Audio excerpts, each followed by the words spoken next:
This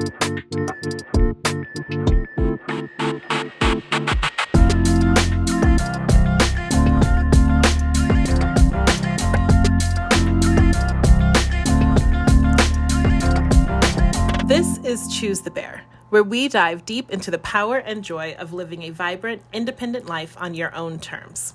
This podcast is your go-to source for smart, fun, and insightful conversations about what it means to embrace independence and live the life you choose.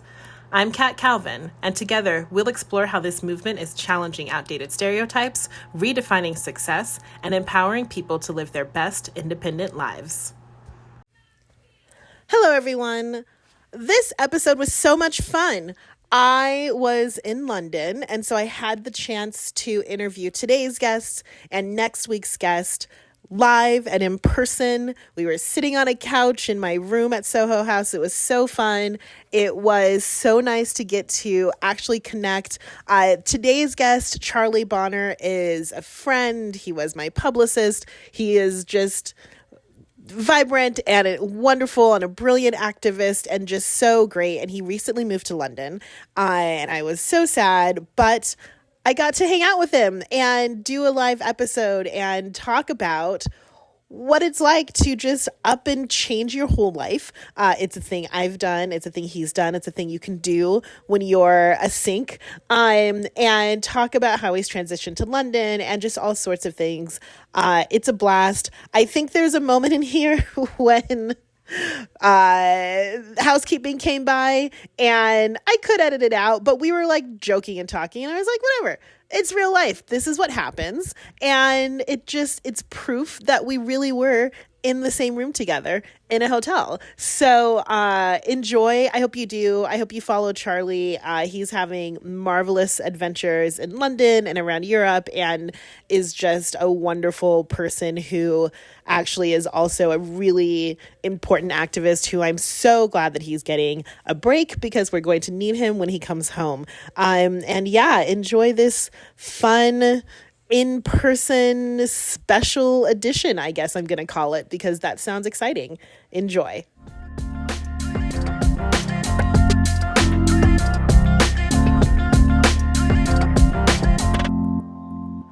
All right. Hello, everyone. This is so exciting. It is my first in-person mano-a-mano, woman-a-womano, gayo-y straight-o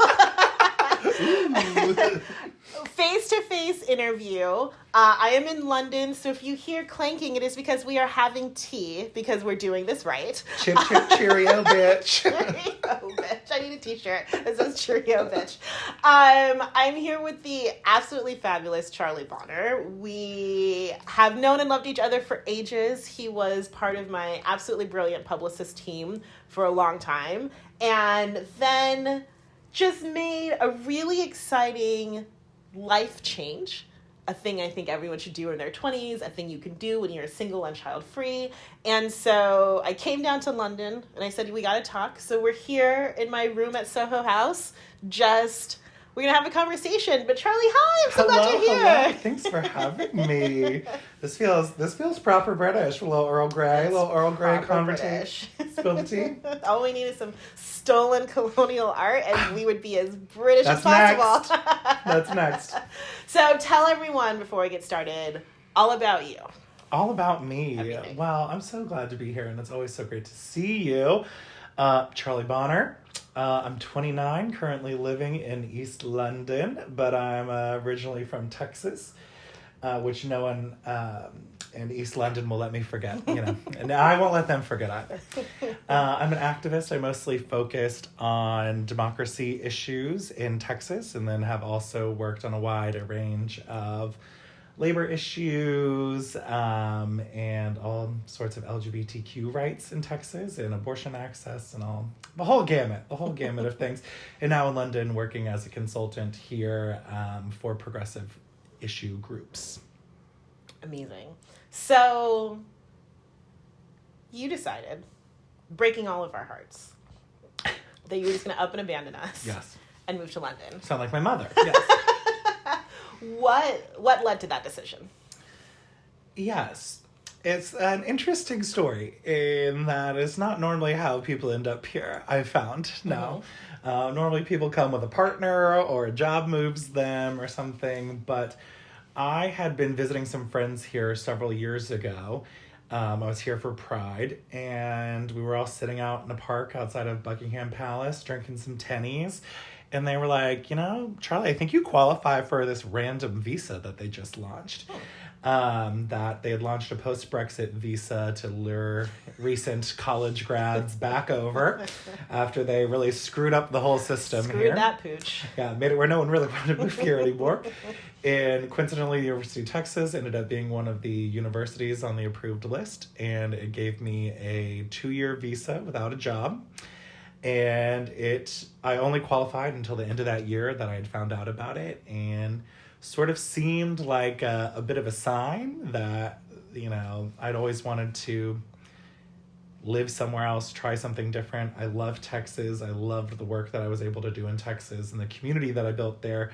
But I was still very aware that there's a big wide world out there. Yeah. And I wanted to see as much of it as possible. And sort of at the stage of life that I was at, it only would get more difficult going forward, that your relationships get more entwined.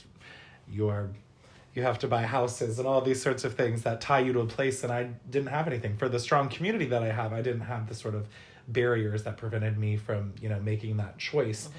And so the opportunity presented itself. I was working a remote job at the time, working with you as one of my clients. And so I was going to be able to work here.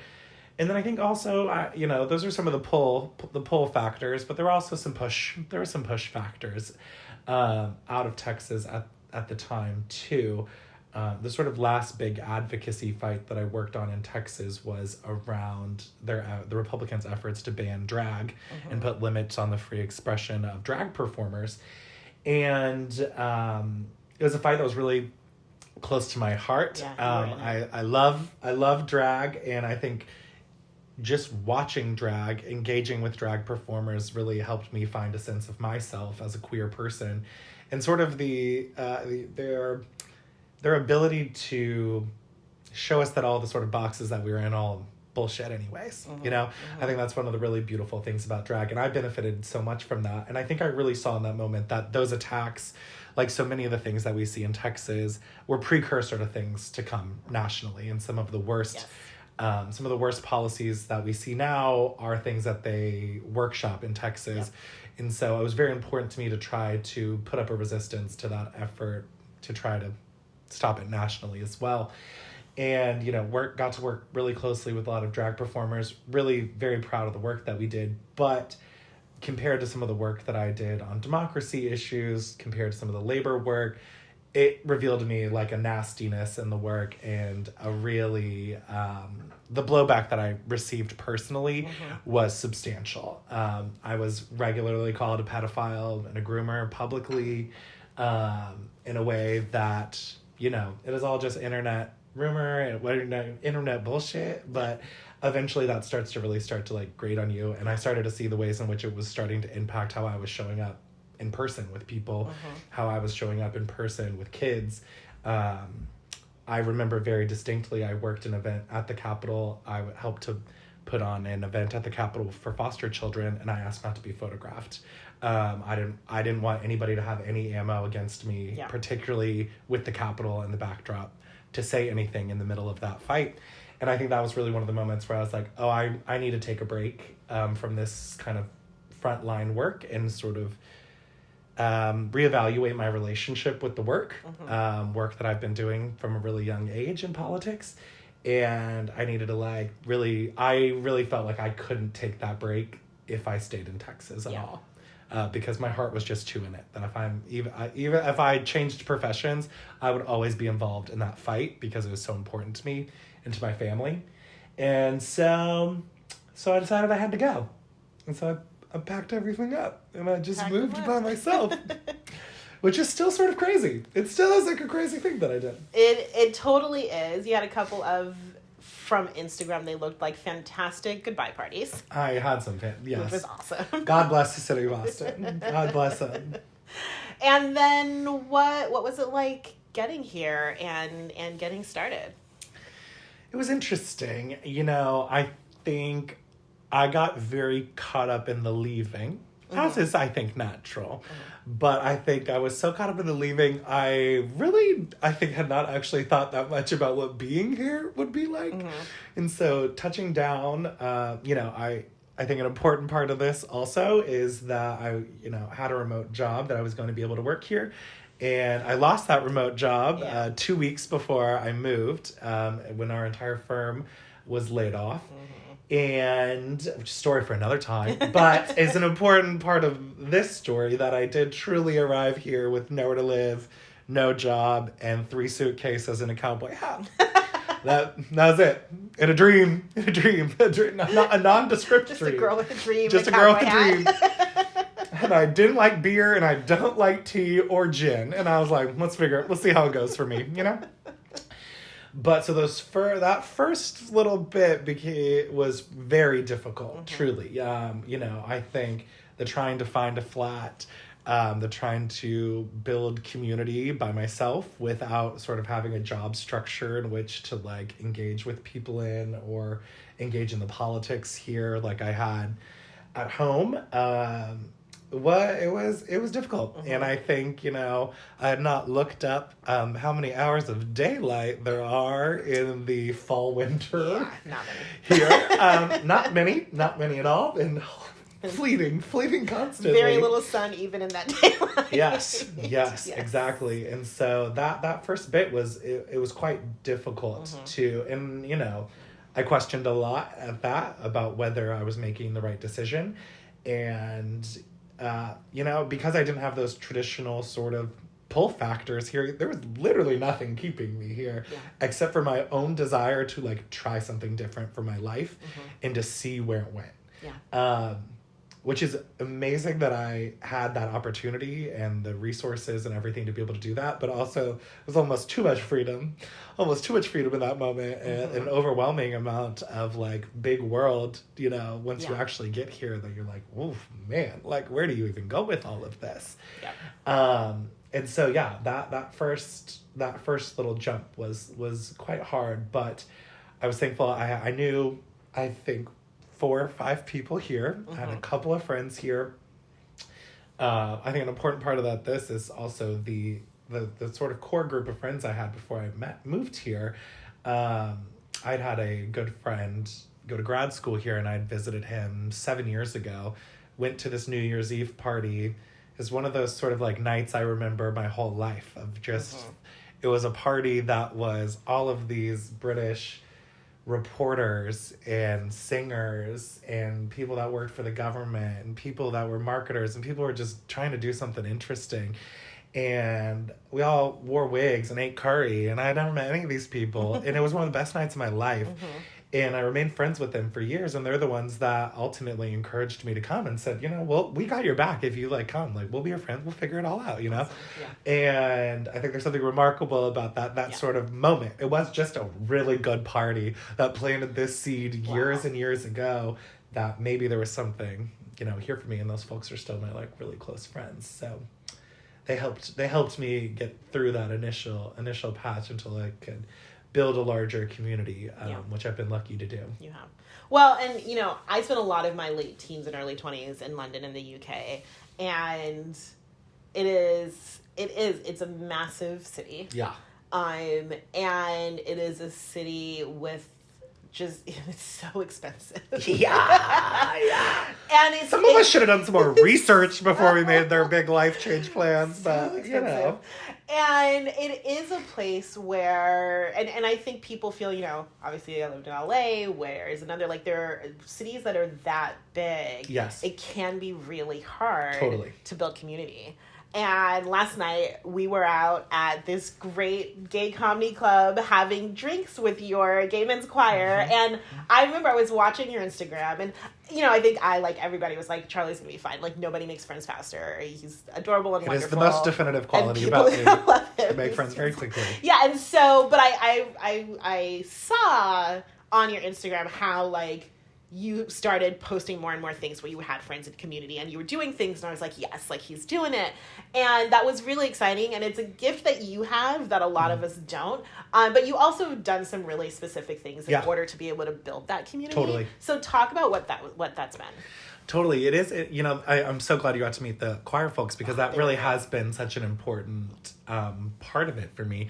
I'd been a part of a gay men's chorus in Austin as well, and just found it to be a really great outlet for me. There's something, it sounds hokey and almost basic, but there is something very powerful about like creating something with other people. It is the nice thing about a choir is that it does require everybody in all of their parts to do their little bit to like make something that sort of fits into my politics about that, I think. And I feel all of it feels connected to me, that sort of experience.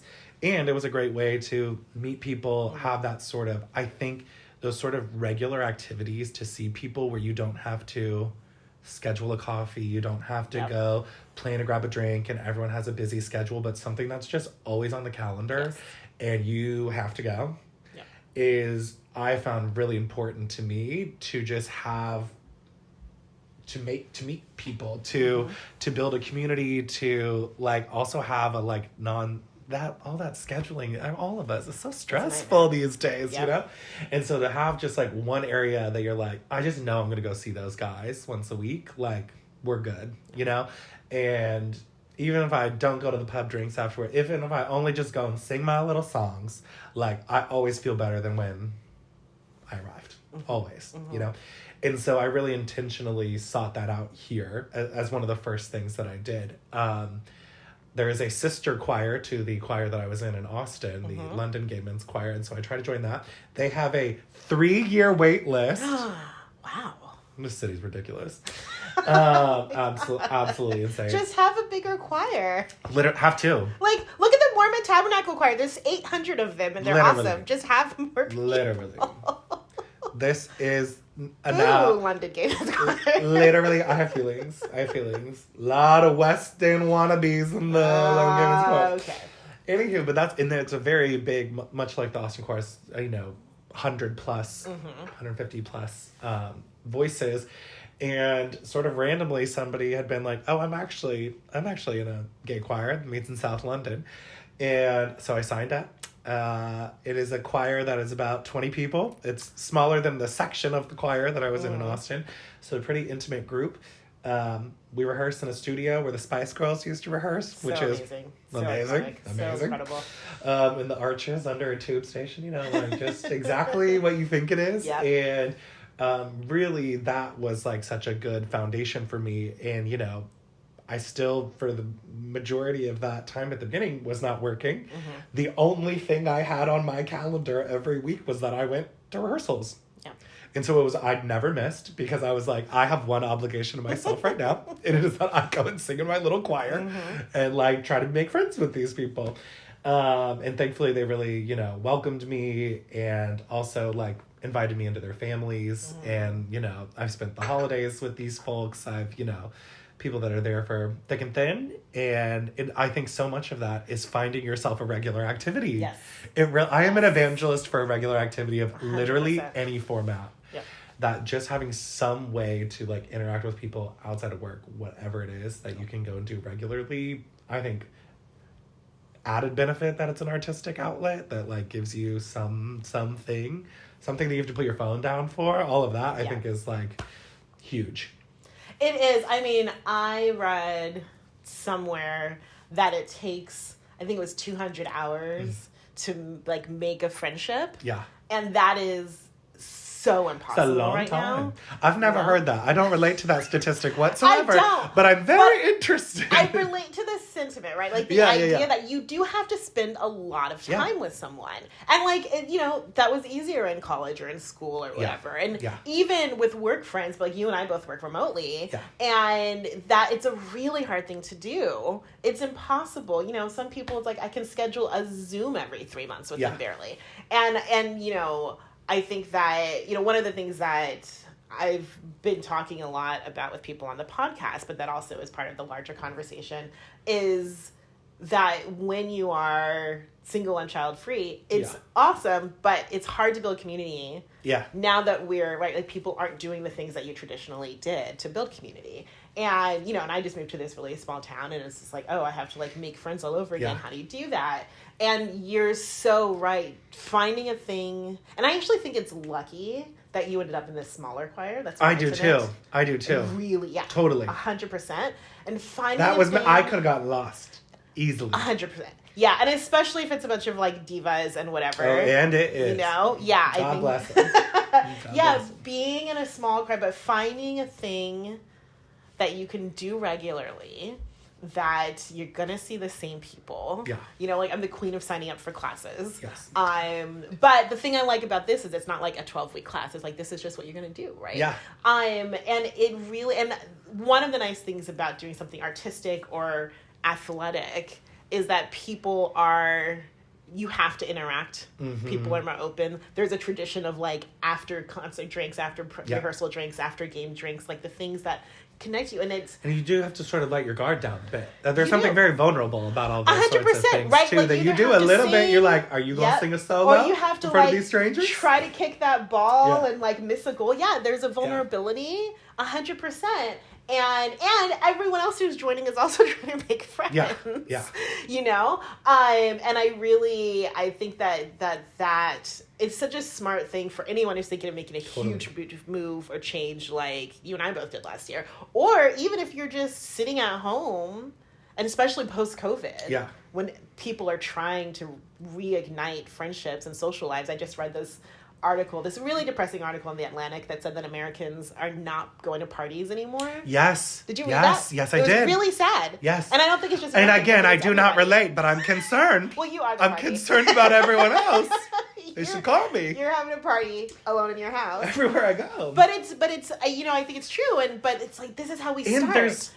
To me, there's a politics to it all as well, right? Like, it's the whole bowling for soup, like the 90s sort of loneliness concept of like, our politics is actually defined now by a lack of community and a lack of connection to one another. That's a political theory that they put forward 30 years ago. And now it's just exploded, right? Every single aspect of our politics, I think, can be drilled down to like a loneliness epidemic that is happening in the U.S. and around the world, Globally. right? Yes. And that's pre-pandemic, right? This is pre all of the things we learned in that time, right? Like, but I also think, to me, it's also there's that side of the politics, right? Like, we need to feel connected to people. We need to have these spaces where you can interact with people sort of unintentionally, right? Like, that are people that you are not seeking out a connection for a relationship or a business purpose or whatever, right? Just the loose connections are really important for our empathy. But also I think there's something that we need to like get back into an ethos of like joining shit. Yes. That like is important to institutions politically. Like, I think too many of us are sitting on the sidelines being like, ooh, what's gonna happen? Like, I can't do anything. And I'm like, we all need to be a part of something. Not my little choir is not changing politics, right? But it is an institution that you invest in and you build structure in, and like those sort of things matter.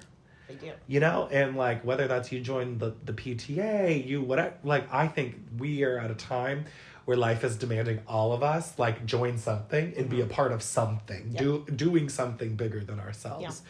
And I think I was lucky to learn that at a really young age. I got involved in politics when I was 12, which is unhinged, mostly, in retrospect. But I had a really great civics teacher who was like, I see that you like are really interested in this stuff, but if you're really interested, like, you should just go like to a campaign office. Oh, like, that's, awesome. That's where the action's really happening. And they're open to everybody, And my mom had volunteered on a lot of campaigns, and so it was Obama 2008. And I showed up with my mom at a like little campaign office and started as someone who was like making signs for rallies and stuff, and then eventually was making phone calls as a prepubescent little boy, which is a traumatic experience. Will you please vote for Obama? Literally, no, I'd be like, would you please vote for Obama? And my mom would be like, you're losing votes. You are losing votes over there. You got to stop that. The You're scaring the. She was like, I don't know what you think you're accomplishing here. This is not working. But knocking on doors and stuff, and I just that process. I mean, that campaign completely changed my life. Changed everything that I think about life. I think I was really a young person trying to like look for my place, and that community of like just strangers coming together to do something bigger than themselves became sort of the thing that defined my life, you know? And I think I've always been, I think since that time, trying to build that wherever I go, because I see the ways in which it did so much for me. You know, I don't think that means everyone needs to be involved in a campaign, but I do think like we have to work together for something bigger than ourselves. I think that's important. And yeah, so that moment really sort of shifted everything for me. Yeah. Well, and I think you're right in that one of the problems that we have, and even right now, when politically things are challenging here and everywhere. Absolutely.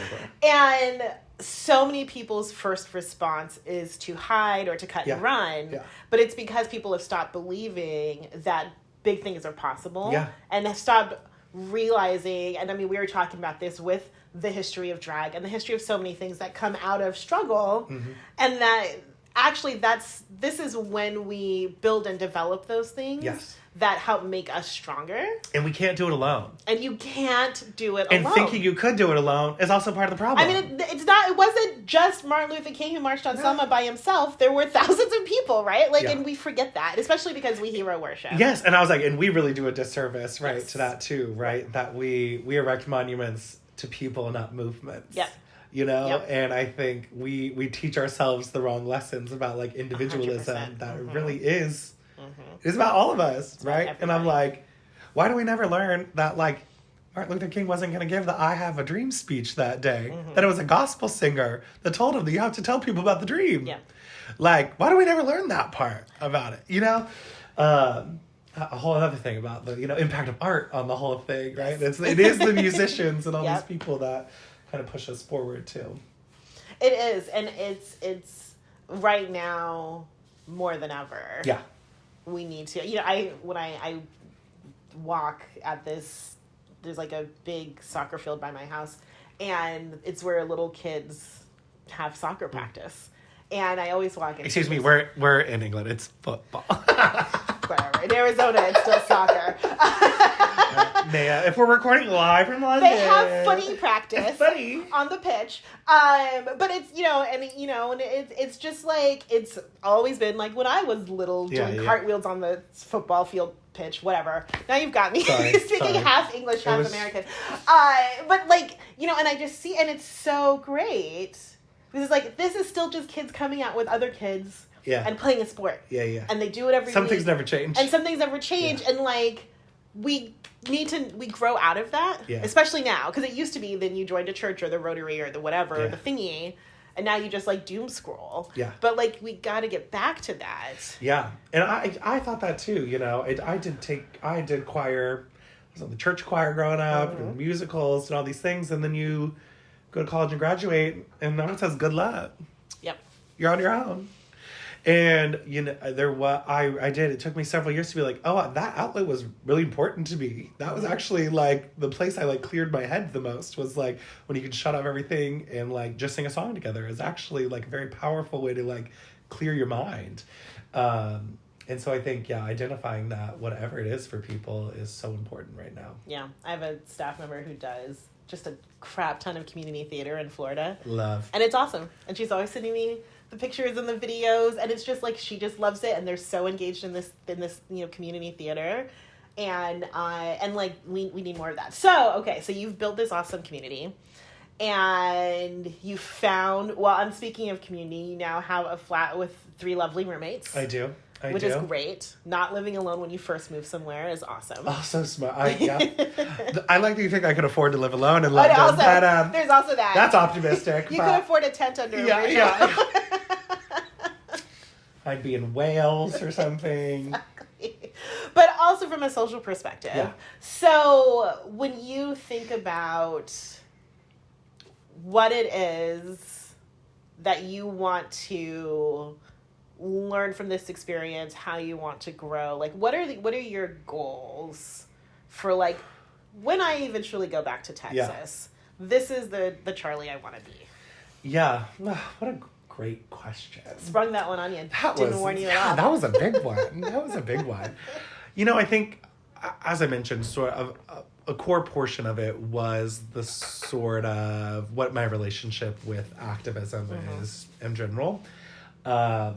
I love the work that I do. I've obviously been doing it long enough that I feel as though I could retire. When you start at 12 years old, you know, you could really had a full life. I had a full life in politics already at age 29. I've had a full life.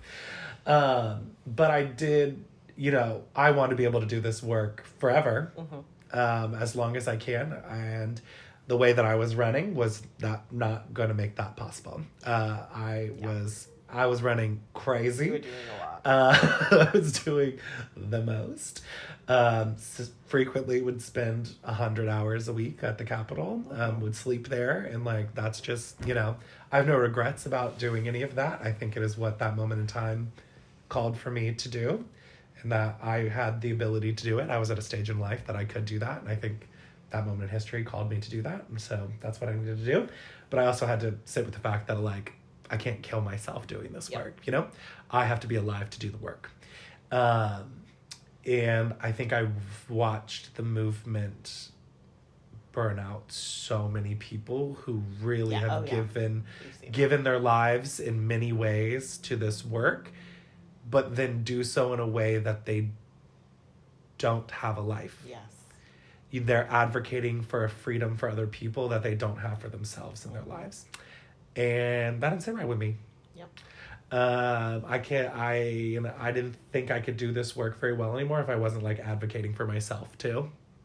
And that meant like living the fullest, most beautiful, most reckless, creative, interesting life possible for myself. And so that's what I try to do. I really have seen this as there's something also really sort of interesting and different about being like, I know this is a chapter of my life. Yeah. Most times you pop somewhere for a job or something, you know, you don't know how long that chapter is going to last. I am on a 2-year visa. I have a pretty good idea of how, at least initially, how this is going to go, which also gives me the chance to say, okay, I have 2 years to like do everything. Yeah. I go truly anywhere anybody will invite me to go. I will show up. Which has gotten me into some truly interesting situations. I have gone to DJ concerts of Hindu music at the Royal College of Music. I have gone to emo punk raves in old theaters. I've gone to French techno shows in old castles. I will go absolutely anywhere somebody wants me to go. And I also love just sort of the ability to do that, the ability to plop down anywhere. Yeah. And I love what other people are interested in. You know, if you are passionate about something and you want to share that with me, like, I want to know about it. That's great. I want to know all about it. Yeah. And I have taken that to basically every aspect of my life. What I eat, where I go, what I see, how I meet people, my relationships, sex, all of it. I'm like, whatever anyone's down for, I'm interested. Let's try it on. Let's go. Let's go to a new country. And so I think I'm taking, you know, this isn't a specific answer, but there's a whole world of that. That's stuff that I've learned from people, you know, and I'm trying to take back just that openness and that sort of, you know, I think I'm a person who's always been really interested in what it means to be alive, what it means to like be a person, what it means to like live a full life. And I'm just sort of giving myself the time and space to do that intentionally. Yeah. Which so far has been very interesting. I've been very interesting so far. Yeah, like what else do I want to take back? I think it was, you know, this is also we're talking a lot about the community that I built and stuff, but it's also a sort of intentionally isolating experience. And I had an incredible community in Austin, and that I built over many years. And often a community of purpose, you know, people that we do the work with is like a really special bond and like movement spaces. Friendships forged in fire and late nights and fights and all that sort of thing are incredible. But I also, you know, that becomes a safety blanket, right?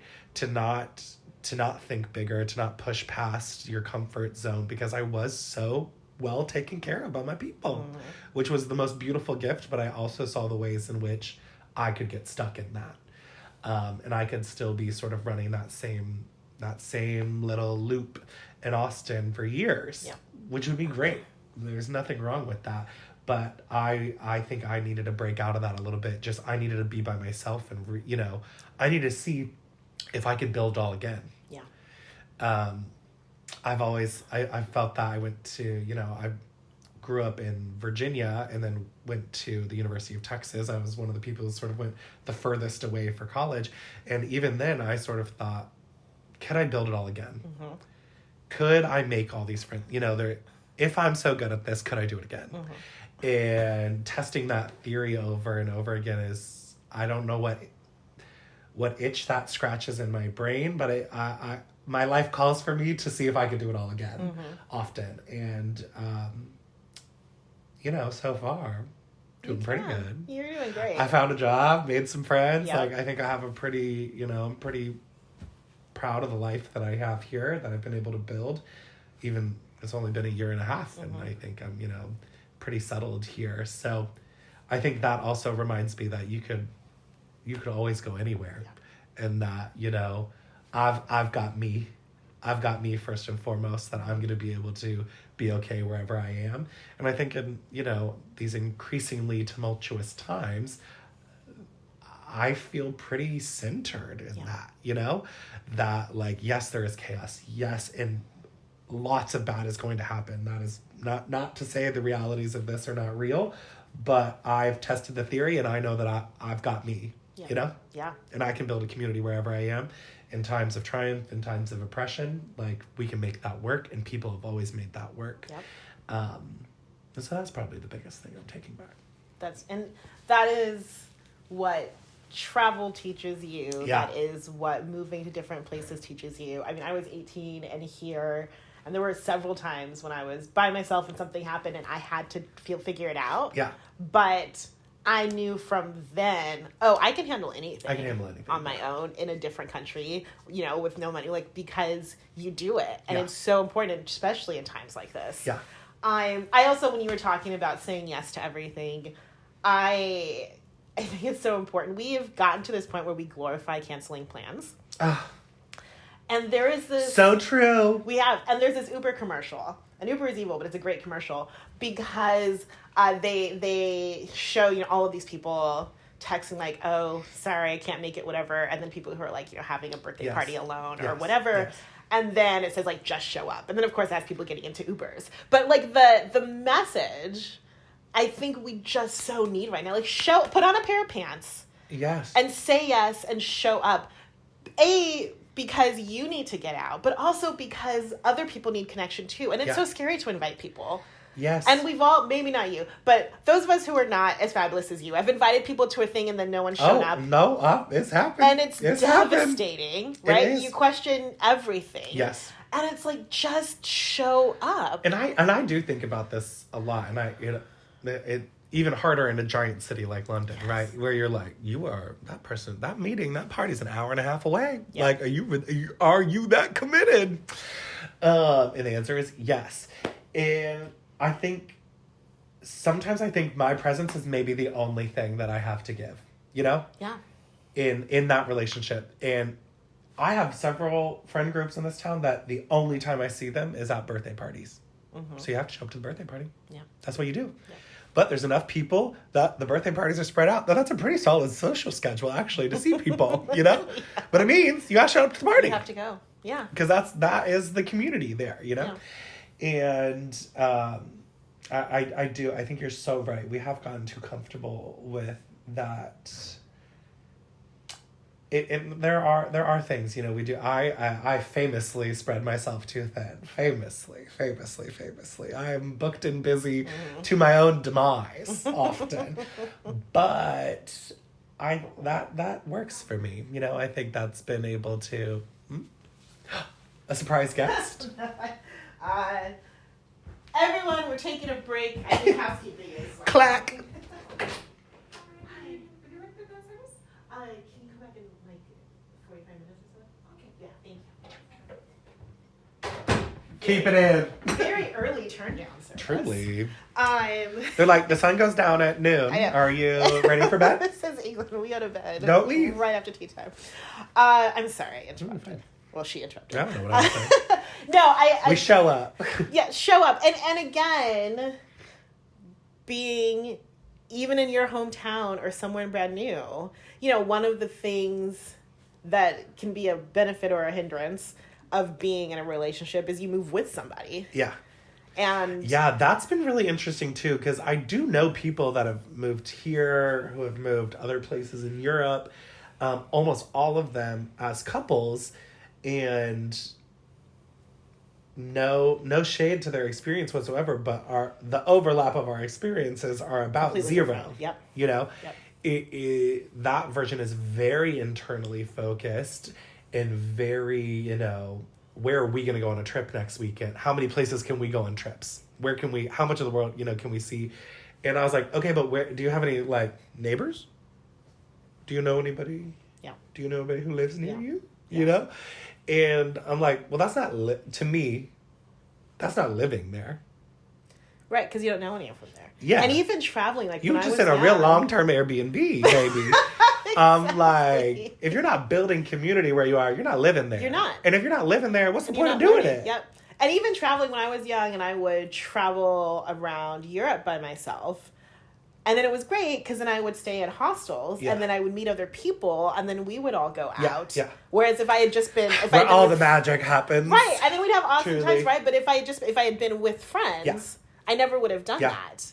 But I almost lean into it too much, and I have a little bit of a problem of traveling with other people now, because I find so much of the beauty of the world that I see is in those little moments by yourself where you found something random, or somebody was like, oh, you're by yourself, come to this thing with me, and that happens all the time if you're open to it, you know? See, now I'm old and an introvert, and I want to travel alone just to be alone.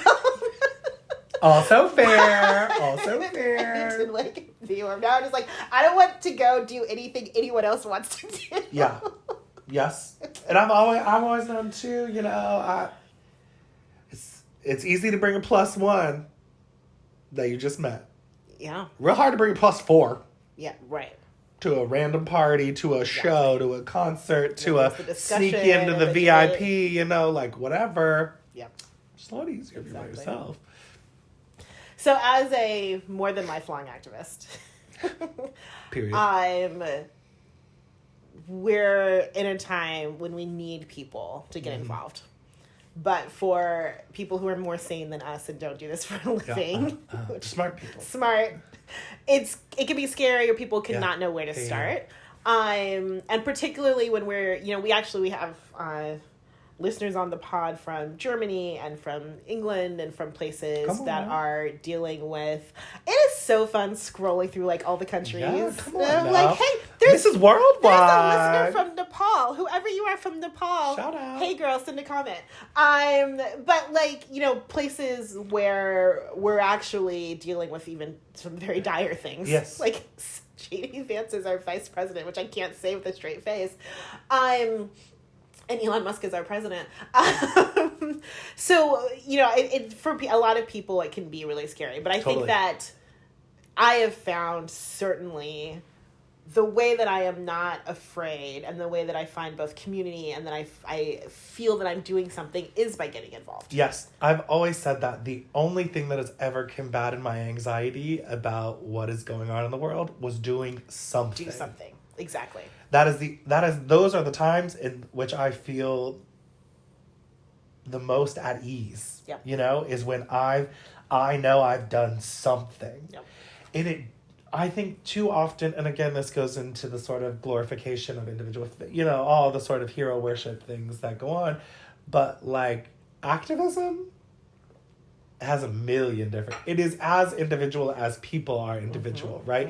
Because we need everyone. We need everyone to come to the table. Set, and it's actually something that I really loved about Austin is I think Austin has that sort of mindset about itself. Yeah. That like the chefs in Austin are just as much as activist as I was, in the ways that they open up their restaurant for an immigration event, or the ways that they make sure that their staff are registered to vote, or the stories that they tell with the food that they serve, like, and then when you start to think about it like that, all of us have something to bring to the table, right? Like, my whole family ended up at some point volunteering on campaigns, which is a whole interesting little part of the Bonner lore. All of us, and my family all of us could not be more different from one another, and my mom and I, great at knocking on doors. Put us in front of any random human stranger. We're selling it, baby. Nightmare. We're selling it. I get so much out of canvassing, like whatever. And my dad would rather die. He would rather die than knock on that door and speak to a stranger. Yeah. And great at data entry, though. And somebody's got to turn those door knock conversations into the Excel spreadsheet, and it does not need to be me. But that was identifying like his time and talent that he could bring to the movement to do something, and it didn't have to be what everybody else was doing. And I think all of us have that, and I've been really lucky to work with a lot of artists and musicians, and try to help them sort of find their way into the work. One of the things that I'm proudest of in my work in Texas is we started an artist fellowship at Move Texas, the National Artist of Texas Fellowship, which I love. What does that mean? Nothing. Absolutely nothing. But we took emerging designers from across the state, about 5 of them a semester, and try to just break down politics for them and identify what are the things that people need to know. What are the things that you need to know? What do you have questions about? And then it was a process of being like, what can you make out of that? Yeah. What can you communicate the things that people need to know about how to be involved in ways that like I as a political activist like am not thinking about, or as a communications consultant, whatever, And I was always like, don't make it for me. Don't make it for this organization. Don't make it for some perceived audience. Make it for the people that already follow you and your art. Yeah. Like, you are the best messenger to those people. Yeah. You are the most trusted messenger to those people. And we really tried to really localize that for folks that, like, yes, there are national groups that do amazing work with huge pop stars and register lots of people. But if you have people that are just showing up regularly to the coffee shop to see you strum your little guitar, those people trust what you have to say about what's going on. Yep. And the ways that you can use that platform to do something positive can make a huge impact in ways that I think people don't often see.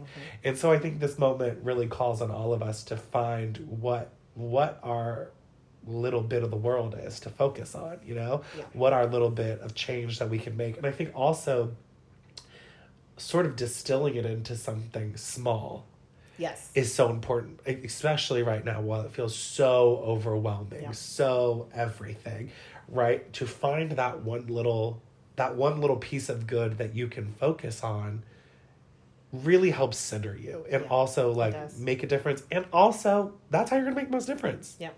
My friend Kari Williams, previous podcast guest, so you can scroll up. She has a wonderful book called Microactivism. Yes. And it's exactly this. And it's a beautiful, it's got these beautiful illustrations. I'm obsessed with her book. But it's exactly that. It's how do you start small? Yes. With something that fits easily into your life. Yeah. But that makes you feel like you're making a difference. And that's how you get started. That's how everyone gets started. That's how everyone, because, I mean, all of us, I think those of us that sort of do this more professionally, right? Like, get into change the world, quote unquote. And then you get into it, you're like, well, what the hell does that mean? Actually, once you start getting into it, what does that even mean, right? And then I think all of, my sort of professional development is the process of like distilling down, right? Like trying to find that focus, trying to find that expertise.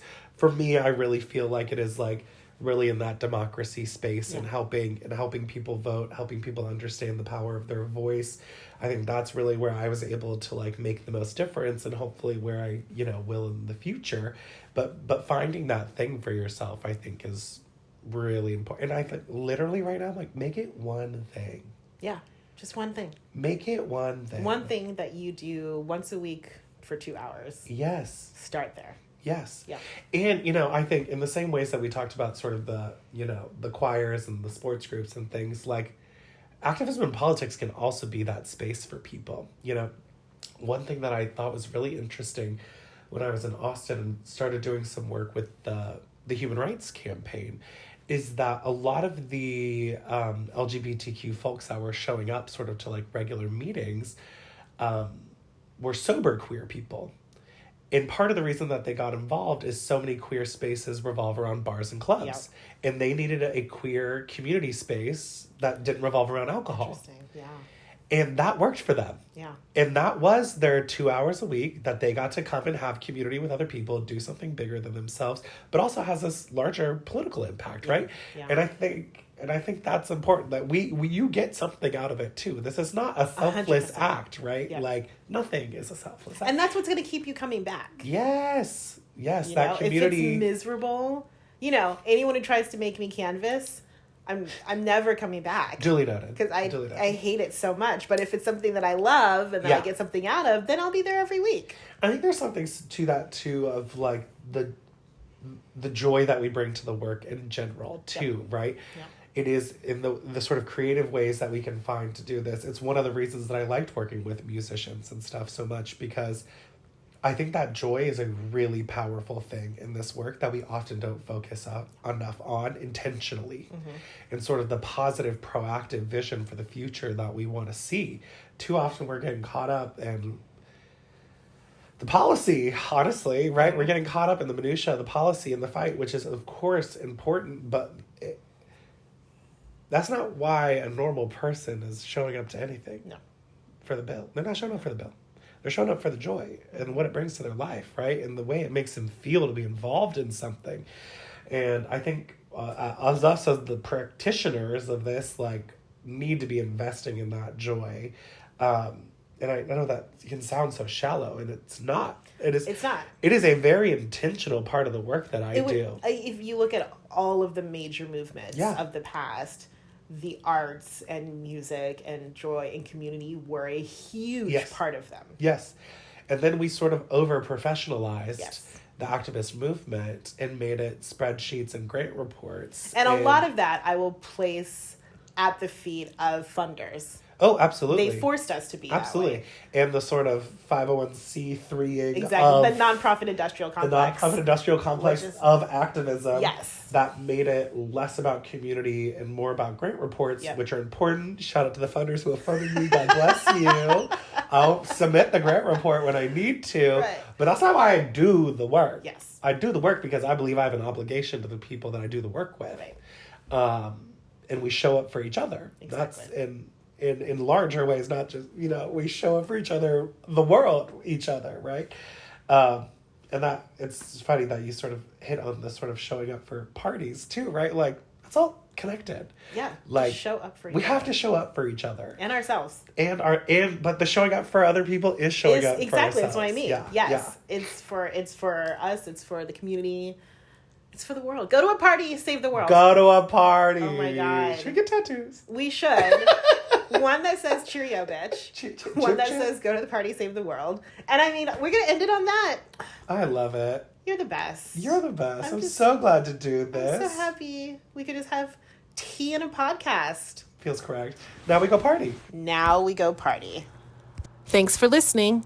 Don't forget to subscribe, share, and of course, leave a review.